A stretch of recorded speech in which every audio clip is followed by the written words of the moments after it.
Mimi nimeletewa taarifa ya mtu wangu aliyekamatwa, kwa maana ya kwamba ametekwa nyara, na kwa maelezo ya kwamba ametekwa nyara na watu wa usalama wa taifa. Na mimi asubuhi kesho yake, bwana huyu anaitwa Joseph, bwana Joseph alikuwa mwenyekiti wetu wa Temeke, hata jina nitakupa tu.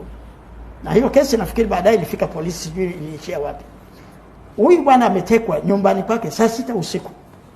Kwa mimi najua ametekwa na usalama wa taifa. Na nilikuwa na kesi nyingi za usalama wa taifa kweli kuteka watu wangu. Saa 6 asubuhi nikaitisha press conference.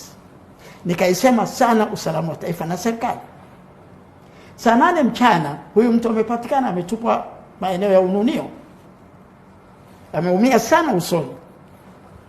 Lakini mwezi mmoja baadaye kijana wangu ofisa wa Red Brigade anakuja kwangu ananiambia, Dr. Slaa, mimi ndiye niliongoza kikosi kilichoenda kumteka nyara.